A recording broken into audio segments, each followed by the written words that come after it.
Well, for some analysis, we're now joined by Dr. Awol Allo, who's a senior lecturer at the School of Law at the University of Keele in the United Kingdom. Dr. Allo, thank you very much indeed for joining us. Always good to talk to you. Welcome back. Thank you for having me. This conflict has been going on for months now. Why do you think it's taken this long for the United States to show some actions? Well, you remember back in November of last year when this conflict started, the Ethiopian government told the Ethiopian public and the world that this is going to be a very brief law enforcement operation that will last about 3 months, and it would be very limited in its scope. It would have a very limited objective, and these objectives would be achievable. 11 months ago, the conflict is still ongoing with significant ramification for the population who live in Tigray and in the surrounding area, but also for peace and security in the region, to the point that now the United States is publicly stating that what is happening in Ethiopia and in the region constitutes a national security threat to the United States interest. So this is where we are. And I think the United States, has engaged with the Ethiopian government on this particular conflict in ways that it doesn't usually engage in most African countries when significant problems of human rights, various forms of abuse take place. But I think the various tools that it has deployed so far, economic pressure, military pressure, through those previous sanctions, through the UN, G7, those have not really resulted in the kind of negotiated settlement that the United States wanted. And now I think the United States is moving to the next step where it is exploring much broader, more aggressive steps to force the parties to come to the negotiating table and also provide access to the extremely needed humanitarian assistance to the people on the ground. The United States language was sanctions on whoever is responsible for these atrocities. Addis Ababa is taking it to mean their government, but it's not just them that the United States might be looking at, or is it? I think absolutely the sanctions regime is very broad in its scope. It very specifically states that Ethiopian government officials and various entities that are affiliated with the government, even non-governmental entities that are in some ways providing support or inhibiting the possibility of a negotiated settlement, not just those related to the Ethiopian government, but also the TPLF, the Eritrean government, and entities that are connected to the Eritrean government and to the Tigrayan regional government as well.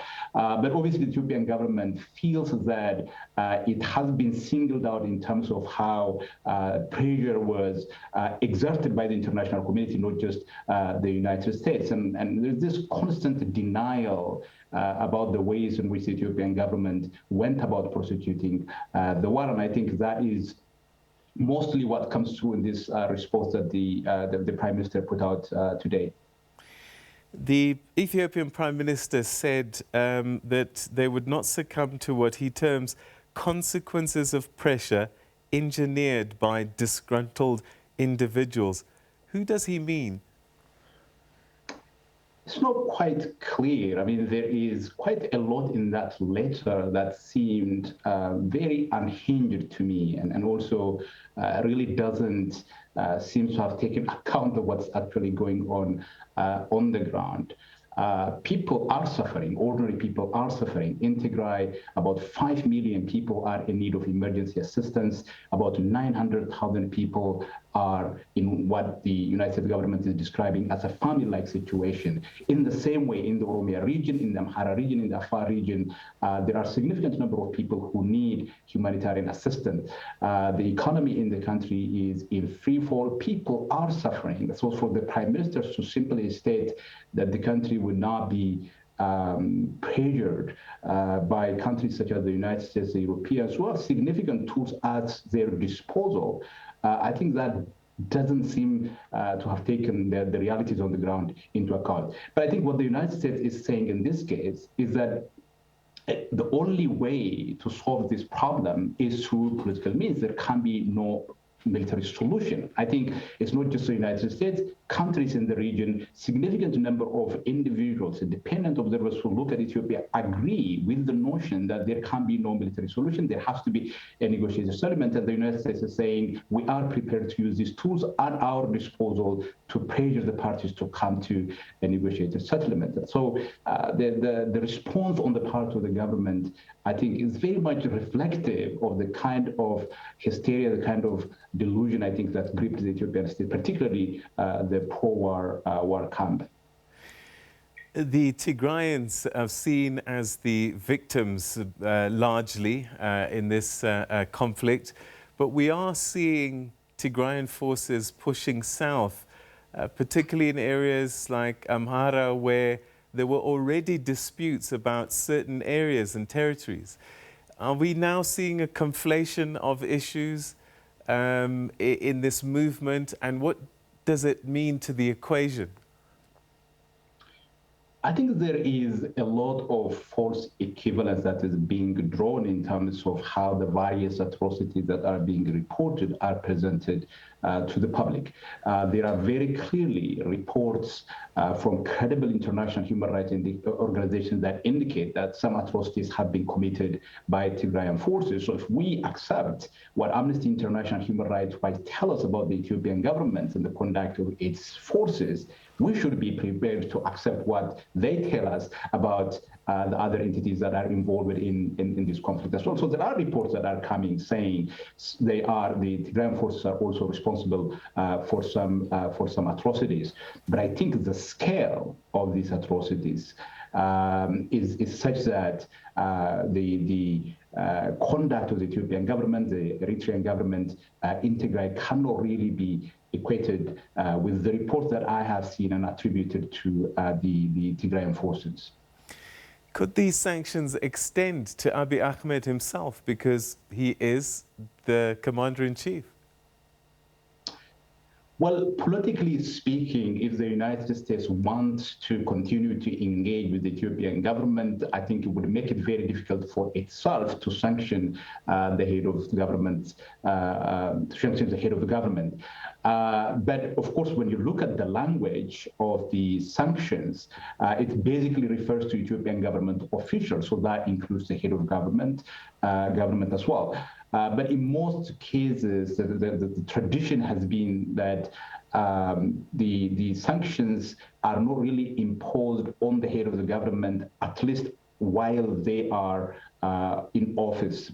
Also because there are questions around head of state immunity in international law, the fact that those individuals, insofar as they are head of government, need to have some space and freedom to conduct the affair of the state and the government on behalf of those people. So while the language is very generic, as an official that is responsible for directing the government, he could fall within that language. But in practice, I don't think they will go that far and sanction the head of government himself.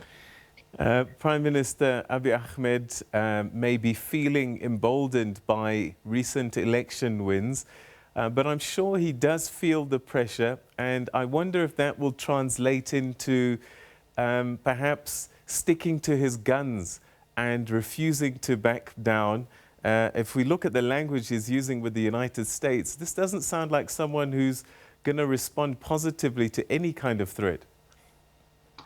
Well, I think one of the things that we seem to have forgotten now is the nature of those elections. The Prime Minister claimed to have won in a landslide, but that was an election where key opposition groups had been excluded from the election. Some of them boycotted, some of them were literally excluded. The election was not held in some parts of the country, such as in Tigray, for example. So the legitimacy question, the cloud of legitimacy that has been hanging over the head of the Prime Minister will continue, because a significant portion of the people in the country do not see that election as a legitimate election where various opposition groups in the country, various voices in the country were represented, were given the space to campaign and run for election and be voted or voted out. People did not have that opportunity. So at least the international community may have forgotten, but I think the majority of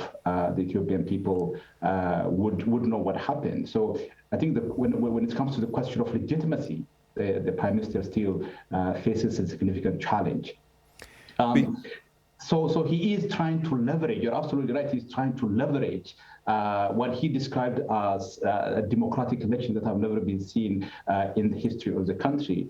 But I think international actors and everybody knows that was a highly questionable election where the Prime Minister effectively ran against himself.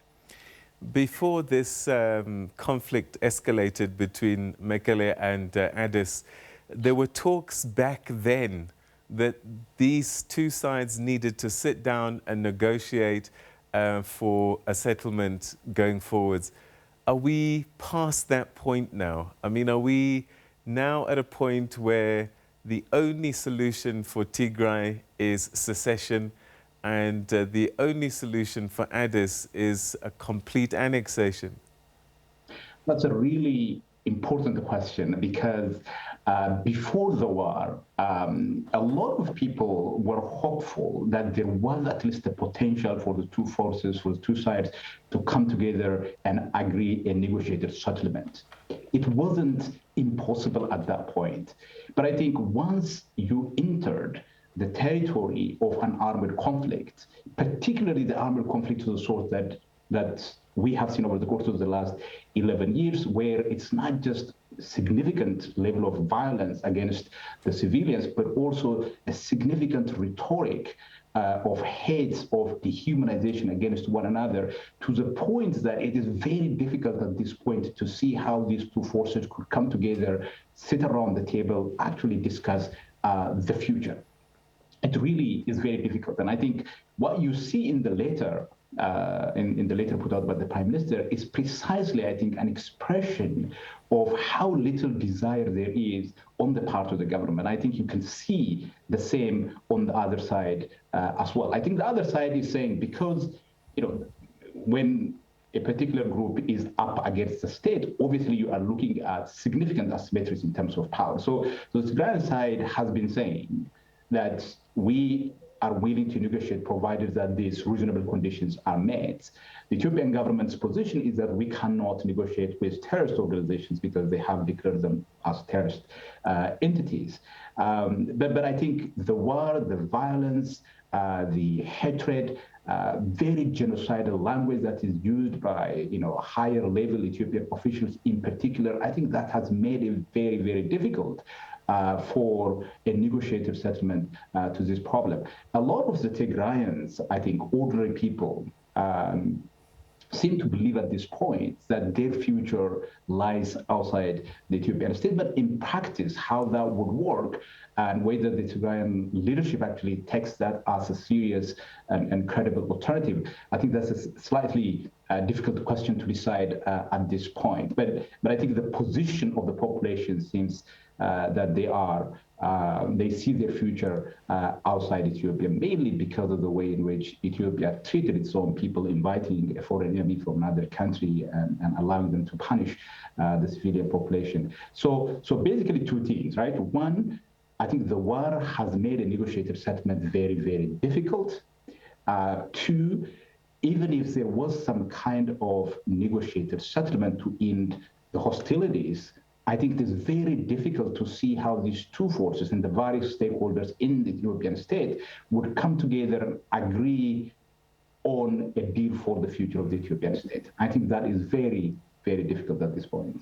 All right, and we didn't even get to touch on what the repercussions might be for other parts of Ethiopia that are watching carefully what's happening in Tigray and perhaps feeling that the time is right for their causes to come to the fore. But we'll talk about that another time. Today, I just want to say thank you very much indeed for joining us, and your insights always greatly appreciated. Thanks for your time.